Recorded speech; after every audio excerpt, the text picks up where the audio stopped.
Hello, je refais la vidéo. Oh, ça filme déjà, ok. Je refais la vidéo parce que j'ai des soucis avec mon téléphone, je sais pas ce qui lui arrive, je vais allumer la lumière. Je vais vous présenter mes lectures de janvier. Donc j'ai lu 8 livres ce mois-ci. Le premier c'est Réparer les vivants de Maëlys de Kerangal. Du coup j'ai tourné la caméra pour être sûre que j'enregistre bien, donc la qualité sera moins bonne. C'est pas grave. Ah oui, je voulais voir si avec mes lunettes ça passe mieux. On voit moins mes cernes. Donc oui, c'est ma première lecture de 2023. Je disais que c'était mon coup de cœur. Enfin, mon premier coup de cœur de l'année, vu que c'était mon premier livre de l'année. Incroyable, ça parle donc... ce livre se déroule sous 24 heures, il me semble. Ça parle d'une transplantation de cœur. Donc on a toute l'histoire du début jusqu'à la fin. Donc de la personne qui malheureusement doit faire un don d'organes jusqu'à la personne qui va recevoir le don d'organes. Mais entre-temps, il y a tellement de choses. Ce livre, il est rempli d'humanité, d'émotions qui m'a pris aux tripes et je me suis pas rendu compte que j'étais en train de lire en me disant, et j'adore des livres comme ça. Dès le début on est dans l'action, dès le début malheureusement Simon a son accident, dès le début on prévient les parents, il y a toute aussi cette mécanique sur la prévention des parents, est-ce qu'ils vont accepter le don d'organes de leur fils, donc spoil alert, oui, sinon il n'y aurait pas de livre. Et il est incroyable, vraiment je vous le conseille. Et il y a aussi tout le côté médical dans le livre bien sûr, et ça on s'en rend pas compte si vous n'êtes pas dans le médical et que vous n'avez pas subi ça, ben on s'en rend pas compte comme moi. Et c'est vrai que c'est pas un métier facile. Vraiment si je dois vous conseiller un livre, oui, si je dois vous conseiller un livre de ce mois-ci, c'est Réparer les vivants de Maëlys de Kerangal. Ensuite j'ai commencé la série Twisted, donc là je suis en train de lire le 4e, donc il sera pour les lectures de février. Donc j'ai commencé par le premier, Twisted Love, c'est celui que j'ai le moins aimé, vraiment. Il est... Donc là en fait Twisted, la série, ça part de 4 amis et en fait chaque livre c'est leur histoire d'amour, tout simplement. Donc les amis on les retrouve un petit peu dans les 4 et tout, donc il n'y a aucun souci là-dessus. Ça c'est ce que j'ai bien aimé dans le livre justement, c'est qu'on a aussi des nouvelles des autres couples et tout. Donc là on a Anna et Alex, donc Alex qui est le meilleur ami du frère d'Anna, Josh. Donc dans ce livre ce qui est bien c'est qu'on rencontre des 4 amis, donc ça c'est très bien. Par contre Alex a des gros et hyper toxiques, j'ai trouvé mais très toxiques. Ils sont tous un petit peu toxiques, mais alors Alex est 1000 fois plus. Et Ava, j'étais en train de me dire, Ava, elle est chiante, elle est faible, très très faible. Elle a des gros soucis de daddy issues qui n'ont pas été résolus pendant ce livre et vraiment c'était compliqué à lire. À la fin j'en avais trop marre, j'avais envie de la frapper la nana. En fait son mec il fait des trucs toxiques et elle est là, elle fait je suis trop amoureuse, ta gueule. Vraiment. Oh, je sais pas si je devrais dire ça, mais vraiment ferme là. En fait la première partie du livre j'ai bien aimé tout ce qui est autour du plot twist parce qu'il y a une histoire derrière et tout, et ça j'ai bien aimé. Mais à part, dès que le plot twist est passé, ça m'a saoulée, tout simplement. J'ai mis 2,5 sur 5, mais après faut lire de 1 pour lire des autres, donc on est obligé de passer par là. Ensuite Twisted Games, donc là on est avec l'amie d'Ava, donc Bridget qui est une princesse, et de son bodyguard Raïs. Elle est une princesse en fait le grand frère de Bridget, donc qui aurait dû être roi, a abdiqué par amour. Du coup c'est Bridget la prochaine sur la liste quand son grand-père va mourir. J'ai préféré, vraiment j'ai préféré au 1. Je trouve que Rice c'est le mec le moins toxique des 4. Mais après j'ai trouvé l'histoire un petit peu gnangnan. Je trouvais la meuf elle m'a saoulée aussi. Je suis désolée, elles sont toutes faibles à part celle du 3 et un peu du 4. Mais en vrai j'ai bien aimé, j'ai mis 4 sur 5, donc 3,5 sur 5, donc j'ai vraiment bien aimé. Mais j'ai trouvé gnangnan de ouf. Mais pas mal quand même. Et ensuite, le 3e, c'est celui que je voulais vraiment lire, Twisted Hate. C'est avec Jules. Donc Jules c'est la meilleure amie de Ava pardon, et avec Josh qui est le frère de Ava. J'ai beaucoup mieux aimé déjà parce que Jules n'est pas une petite fille sans protection comme les 3 autres. Donc c'est celle qui a le plus de répondants et qui peut se défendre le mieux seule, je pense. Et j'ai beaucoup aimé Josh également, j'ai beaucoup aimé leur relation, j'ai beaucoup aimé l'histoire, même si je trouve qu'ils se mettent assez rapidement ensemble. alors que il s'aime pas de base, mais je trouve qu'il s'aime rapidement quand même. Mais sinon j'ai bien aimé, j'ai failli mettre un 5 sur 5, mais bien sûr à un moment Josh il faut qu'il fasse un truc toxique. Et je peux pas mettre un 5 sur 5 sur une relation toxique. Je ne veux pas ça pour moi, je ne veux pas ça pour mes livres. Du coup il a vraiment fait un truc, c'était pas nécessaire de faire. Mais il a fait, donc j'ai enlevé une étoile. Mais très très bien. Et là je suis en train de lire le 4, que j'aime beaucoup. Ensuite j'ai lu un thriller, c'est mon seul thriller du mois. L'ombre de l'assassin, qui est le tome 2 de l'ombre de la menace, que j'ai lu en décembre. Donc c'est une femme qui en fait se rend compte qu'elle était mariée avec un serial killer qui tuait énormément de femmes. Comment elle s'est rendue compte? Il y a une voiture qui a craché sur leur garage et une femme était pendue là, dépecelée, agréable. Agréable. Donc elle a 2 enfants, elle a fui avec ses enfants, elle a changé de nom et tout parce que du coup elle avait des haters sur internet qui m'ont dit mais c'est impossible qu'elle ne savait pas, comment c'est possible qu'elle ne sache pas que son mari était un serial killer vu qu'il tuait ses victimes dans le garage, rien. Donc du coup elle a fui.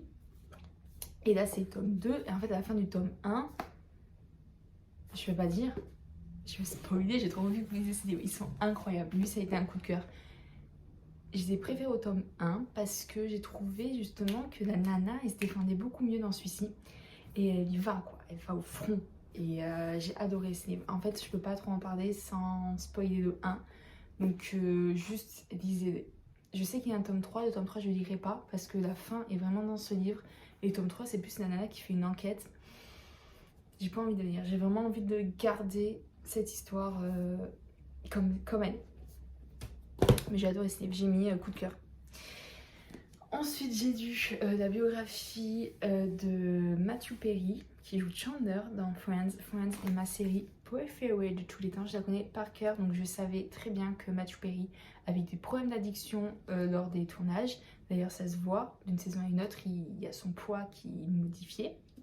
Donc c'est addiction, alcool et drogue. Et vraiment ce livre je l'ai annoté pour vous dire. Vraiment des moments incroyables, donc des moments, il y a des anecdotes de Friends que je connaissais pas, du coup j'ai annoté, je pourrais encore me la péter devant mon père. Et il y a des anecdotes beaucoup plus profondes. Ok les gars, j'ai eu un souci de vidéo, donc je vous reprends des heures après. Et je vais reprendre, il me reste 3 livres dont je dois parler, donc je vais reprendre rapidement. J'étais en train de vous parler de celui-ci, et que ce livre est très bien écrit. C'est pas une lecture compliquée du tout, il est écrit avec des mots assez faciles, il y a une répétition de certains passages, de certains moments, de certains mots, mais en même temps c'est exactement ce qu'il a vécu, une répétition de son addiction. Donc c'est comme ça que je l'ai senti et j'ai adoré. Attention, c'est pas un livre où il parle que de la série Friends, parce que j'ai échangé avec l'une d'entre vous qui me disait ouais j'étais déçue, je voulais plus d'anecdotes de Friends.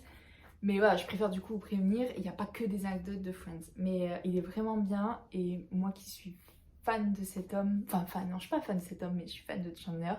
J'avais un gros crush sur lui. J'étais trop contente de le lire et j'ai beaucoup aimé et j'ai trouvé ça très émouvant, très important. Comme quoi la célébrité ça fait pas tout et qu'il y a beaucoup de personnes qui sont malheureuses, même riches, et jouant dans la meilleure série du monde. C'est pas grave. Mais maintenant j'espère que vraiment il est guéri et que voilà. J'ai mis coup de cœur. Coup de cœur sur lui parce que je l'aime. Ensuite, j'ai lu Call Me By Your Name de André Hassiman. Alors j'ai vu le film à la sortie, j'ai adoré le film. Pour moi, la fin du film, c'est l'une des meilleures scènes cinématographiques. Alors j'ai pas une culture cinématographique de ouf, hein, donc je dis ça avec ma connaissance et tout, je pense qu'il y en a beaucoup qui sont pas au courant, mais je trouve que l'émotion que donc Timothée Chalamet fait transmettre dans cette scène est juste incroyable. Donc j'ai eu le livre et je savais que vu que j'avais adoré le film, je savais qu'obligatoirement le livre allait un petit peu me décevoir. J'ai trouvé certains moments assez longs, j'ai mis 4 sur 5, mais j'ai beaucoup aimé. Je trouve que l'ambiance du livre, c'est la même ambiance que dans le film et du coup j'ai beaucoup apprécié. La fin, en fait c'est ça, en fait, c'est la fin, je voulais trop que ça soit la même que dans le film mais ils l'ont modifié et c'est normal. En même temps j'allais pas lire un truc sur, je vais pas spoiler le film mais voilà quoi. Mais j'ai quand même beaucoup aimé, c'était triste, j'ai ressenti des émotions, j'étais à ça de pleurer, vraiment, mais j'ai pas pleuré. Mais 4 sur 5 c'est une très bonne note et je vous conseille que vous ayez vu le film ou pas, c'est quand même une très bonne lecture. Ah oui, j'en ai pas parlé. Donc là, c'est Elliot, on retrouve Elliot qui vit qui vit en Italie avec ses parents dans une maison incroyable où il y a beaucoup de vie, tout. Donc ça, l'ambiance est vraiment très bien retranscrite, même avec que des mots. Et à un moment, tous les étés, il y a son père qui reçoit un élève américain, ou pas, je crois, ou même européen, pour l'aider à travailler sur ses livres. Et voilà, travailler en Italie. Je suis pas trop spoil en fait. Et là, cette année, comment il s'appelle? Olivier, ouais, c'est ça. C'est Olivier qui vient des États-Unis. Et en fait, il y a une idylle entre Elliot et Olivier. Donc, il y a des moments gênants, hein, comme dans le film. On pense au même moment, je pense. Mais. Ah, je sais plus, il y est ou pas? Il y est. Ah oui, il y est. Ah oui, parce que j'ai lu, j'étais gênée. J'ai fait, ah, bah, comme dans le film, super, merci. Voilà, la scène n'a pas été inventée, elle sort de là. Mais incroyable. Très bon livre. Et ensuite, j'ai lu, enfin, Stefan Zweig, donc L'être d'une inconnue. Et dans ce livre, il y a aussi La ruelle au clair de lune. Donc L'être d'une inconnue, coup de cœur. J'ai eu que des coups de cœur ce mois-ci. Trop bien écrit, j'étais à fond dedans. J'ai lu en one shot, les deux one shot. Mais L'être d'une inconnue était incroyablement bien écrit. J'ai adoré l'ambiance, j'ai adoré l'écriture de la lettre, j'ai adoré l'histoire. Et ça m'a rendu un peu triste. J'ai pas pleuré, hein, mais ça m'a rendu assez triste l'histoire. Donc c'est un écrivain qui reçoit la lettre d'une jeune femme. Et ça commence par mon enfant est mort cette nuit. Je crois que c'est ça. Que je dise bien pile poil les bons mots en fait. Merde, elle est où la page? Mon enfant est mort hier. Et en fait, tu te rends compte que donc, l'écrivain ne connaît pas cette femme, mais en lisant la lettre, peut-être il y a des spoilers. En lisant la lettre, tu te rends compte qu'il la connaît, mais qu'il s'en rappelle juste pas. Et c'est super triste, parce que c'est pas genre il a croisé une fois dans la rue et voilà. Mais je vous laisse découvrir l'histoire et elle est très courte. Hein. Ce livre fait 93 pages et il y a 2 nouvelles dedans. Donc tu vois, je lui fais 60 pages le premier et l'autre 40. Enfin environ, ouais. Et vraiment très très bien. J'ai gros coup de cœur sur l'inconnu, L'être d'une inconnue. Mais, alors j'ai beaucoup aimé Ruelle au clair de lune, mais j'ai un peu moins de coup de cœur. C'est l'histoire d'un voyageur qui va rentrer dans un bar et qui va rencontrer un homme qui se fait humilier par une femme. Et après il y a toute l'histoire de qui est cet homme, qui est cette femme. Voilà. C'était sympa aussi à lire. J'ai mis, je crois, enfin j'ai pas mis de note, j'ai mis une note sur le livre, donc j'ai mis coup de cœur, mais c'était très bon, c'était très bon. Mais j'ai vraiment L'être d'une inconnue, je vous le conseille si vous ne connaissez pas. Voilà, donc voilà pour mes lectures. J'ai fait un bilan sur mon cahier de lecture. Donc, on a eu 8 lectures ce mois-ci, 4 coups de cœur, une déception, donc Twisted Love. Si je dois vous recommander un livre dont j'ai dit juste avant, c'est Réparer les vivants.